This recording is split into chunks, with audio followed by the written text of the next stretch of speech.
होईलच असं आम्हाला अपेक्षा आहे. नक्की. तो तुमचं काय म्हणणं आहे? माझी पण तीच अपेक्षा आहे की सरांनी मंत्री व्हावं, हेच आमची अपेक्षा आहे. आतापर्यंत सरांनी जे काम केले तीच पोचपावती आतापर्यंत आम्हाला पोचली, सगळ्यांना मिळाली आहे. तुम्ही काय सांगाल? माझी पण तीच इच्छा आहे की सरांनी मंत्रीपद त्यांना मिळावं म्हणून. अधिक कामं होतील, अधिक अजून कामं होतील, त्याच्यापेक्षा झाली आहेत अजून. साहेबांनी भरपूर कामं केली, खूप कामं केली, त्यामुळे सगळे खुश आहेत साहेबांवर. लाडकी बहिणाबद्दल काय सांगणार? लाडकी बहिणात चांगलंच चांगलं प्रोसेस चालू आहे ते, आणि पुढे पण चालू राहील हीच अपेक्षा आहे, आणि होईलच, शंकाच नाही त्याच्याबद्दल आम्हाला. नक्की. साहेब, लोकांचं भरभरून प्रेम आपल्याला अगोदरपासूनच भेटतंय, आणि आता लोकांची प्रत्येकांची हीच आशा आहे की कुठेतरी आपल्याला मंत्री बघावं. तर मंत्रीसाठी ज्या प्रकारे लोक कुठे प्रार्थना करतायत, कुठे मंदिरात जात आहेत, ईश्वरचरणी ते प्रार्थना करतायत की आपण मंत्री बनावं. काय वाटतंय सर हे लोकांची भावना बघून? नाही, नक्कीच लोकांचे आणि नागरिकांचे सर्वांचे आशीर्वाद आहेत. सर्व कार्यकर्ते, आमचे पदाधिकारी या सर्वांनी दिवस रात्र मेहनत घेतली, आणि त्याच्यामुळे आज कुर्ला विधानसभेवरती आपण चांगल्या प्रकारे विजयी होऊ शकलो, विजयाची हॅट्रिक होऊ शकली. आणि त्यामुळे आता लोकांची अपेक्षा वाढलेली आहे, सर्व कार्यकर्त्यांची सुद्धा अपेक्षा वाढलेली आहे, आणि त्यावेळेला निश्चितपणाने ही अपेक्षा मी माननीय शिंदे साहेबांना पण बोलून दाखवलेली आहे. आणि नक्कीच ह्या महाराष्ट्रामध्ये स्थिर सरकार आल्यानंतर शपथविधी सोहळ्यानंतर लागलीच या मंत्रिमंडळाचा सुद्धा विस्तार होईल, आणि त्याच्यामध्ये नक्कीच आपल्याला प्रतिनिधित्व मिळेल अशी अपेक्षा आहे. चेंबूरमध्ये अनेक कामं झाली, आणि लाडकी बहीण ही तर सर्वात हिट राहिलेली आहे. तर आता कुठेतरी अजून जे कामं व्हायचे आहेत त्याचा धडाका कसा लागणार आहे? आज आपण बघितलं असेल तर कुर्ला चेंबूरमध्ये जी काही कामं आपण 10 वर्षांमध्ये केलेली आहेत, आणि किंबहुना 2.5 वर्षांमध्ये ज्या पद्धतीने कामांचा स्पीड आपण बघितला असेल तर तो अधिक प्रमाणावर झालेला आहे. आणि त्याच पद्धतीने अधिक गतिमान राहण्यासाठी या 5 वर्षांमध्ये आपल्याला अधिक प्रतिनिधित्व ह्या मंत्रिमंडळात मिळावं, जेणेकरून कुर्ला चेंबूर किंबहुना मुंबईसाठी काहीतरी चांगल्या प्रकारे विविध योजना म्हणा, विविध प्रश्न, आणि त्याचबरोबर लोकांचं राहणीमान जे काय ते उंचावण्यासाठी माझे प्रयत्न असतील, आणि त्यासाठी यापुढे प्रयत्न करेन. सर, कुर्ला एक बड़ा नाम है, और कुर्ला से सारी ट्रेनें जो उत्तर भारत हो, दक्षिण भारत हो जाती है, तो आगे प्रवासियों के लिए किस तरह से कुर्ला टर्मिनस व्यवस्था रहेगी, क्योंकि कुर्ला पर सबका ध्यान रहता है? जरूर.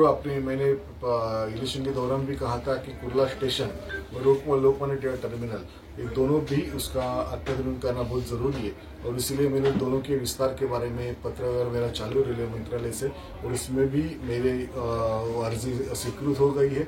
जल्दी कुर्ला रेलवे स्टेशन का भी अत्याधुनिकीकरण, जैसे वाशी सानपाड़ा रेलवे स्टेशन से, वैसे ही यह कुर्ला स्टेशन भी अत्याधुनिक हो जाएगा. साथ में ही लोकमान्य टिलक टर्मिनल का भी अत्याधुनिक का प्रस्ताव है, वो भी मंजूर हुआ है. साथ में दोनों ही स्टेशन बहुत ही अच्छी तरह से इस मुंबई की शान होगी, इस तरह से हम लोग बनाने वाले. और साथ में ही कुर्ला ईस्ट में जैसे आपने देखा रहेगा कि बस का, रिक्शा का, बहुत ही उधर टैक्सी का, और लोगों को चलना बहुत ही मुश्किल है. तो उधर कुर्ला रेलवे स्टेशन के बाजू में बस डिपो जो है अपना कुर्ला पूर्व में, तो उधर बस डिपो और मार्केट प्लॉट दोनों को मर्ज करके वहाँ पे सेटिस प्रकल्प लाने का मेरा प्रस्ताव था, वो भी मंजूर हो गया है. अभी फिलहाल जैसे ही ये सरकार आती है वैसे ही मैं जल्द ही हमारे बीएमसी कमिश्नर के साथ मीटिंग लेके तो जल्द से जल्द तो सेटिस का प्रस्ताव है, जिसे नीचे रिक्शा और टैक्सी रहेगी, ऊपर बस डिपो रहेगा, ऊपर पार्किंग रहेगी, ऐसी व्यवस्था हम वहाँ पे करने वाले. जैसे ठाणे में यह सेटिस प्रकल्प है, तो मेरे ख्याल से कुर्ला रेल्वे स्टेशन का जो भार है बहुत पैमाने पे कम हो जाएगा. सर, जसं लाडकी बहिणींना सक्षम करण्यात आलं, तर आता इतर महिलांचं हेच म्हणणं आहे की कुठेतरी आम्हाला रोजगार भेटावा, अजून आम्हाला कुठेतरी स्वयंबी होण्यासाठी रोजगार आम्हाला उपलब्ध करून जर देण्यात आले तर कुठेतरी आम्हाला मोठा फायदा होईल. कारण की एकीकडे महागाई असताना घर चालवणंही कठीण होत असतं, तर रोजगार त्यांना फार गरजेचं आहे. तर महिलांना रोजगारासाठी कशी उपलब्धी आपण करून देणार आहात? नक्कीच या बाबतीमध्ये माननीय एकनाथ शिंदे साहेब आणि शिंदे सरकार असताना या बाबतीमध्ये आतापर्यंतच्या इतिहासामध्ये बघितलं असेल तर आतापर्यंत सामान्य माणसांचा विचार कोणीच केला नव्हता, सामान्य महिलांचा विचार कोणीच केला नव्हता, आणि तो विचार फक्त माननीय शिंदे साहेबांनी केला. आणि त्याच्यामुळेच त्यांनी विविध योजना आणल्या. योजना नुसत्या आणल्या नाहीत तर त्या राबवल्या त्यांनी, आणि त्याच्यामुळे त्या राबवल्यामुळे त्यांच्या खात्यामध्ये थेट पैसे जमा झाले. लाडके जे भाऊ होते त्यांना सुद्धा विविध आपण युवा कौशल्याच्या माध्यमातून आज जवळजवळ 12 ते 13 लाख युवकांना महाराष्ट्रातल्यांना रोजगार मिळालेला आहे. त्याच पद्धतीने ज्येष्ठ नागरिकांना आपण बघितलं असेल तर त्यांना सुद्धा विविध योजना ज्या त्यांच्या मागण्या होत्या, एसटी प्रवासामध्ये म्हणा, बसमध्ये म्हणा, रेल्वेमध्ये म्हणा, तर ह्या ठिकाणी सुद्धा आपण विविध योजना त्यांच्यासाठी आणलेल्या आहेत. आणि त्याच्यामुळे एक निश्चितपणाने त्यांच्या आरोग्यासाठी सुद्धा जे काही काम आपल्याला करायचं आहे तर ते सुद्धा आपण त्या ठिकाणी केलेलं आहे.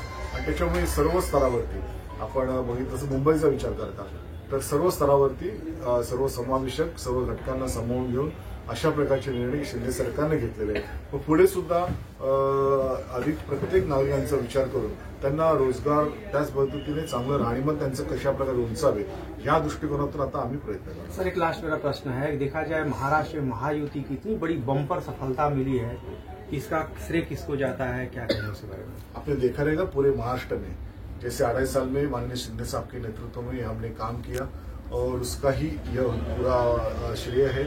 और जो जैसे लाड़की बहन योजना, लाड़का बहू योजना, लाड़का शेतकरी योजना, साथ में ही लाड़के हमारे ज्येष्ठ नागरिक, ऐसे सभी लाडले हमारे सब जो घटक हर एक है उनको हमने न्याय देने की जो अपेक्षा थी वो शिंदे साहब ने पूरी की और उनके नेतृत्व ही हमने ये इलेक्शन लड़ा हुआ है. आपने देखा रहेगा कुर्ला में पहली बार प्रचार करना माननीय शिंदे साहब के हाथों से सेल कॉलोनी ठक्करप्पा में फूटा और अच्छी तरह से मेरे ख्याल से वो शुभ संकेत था. और पूरे महाराष्ट्र में मैं अच्छी तरह से सीट युति को मिली, 230 सीट मिली और उससे वन साइड अपना महायुति की सरकार अब आज महाराष्ट्र में आ रही है.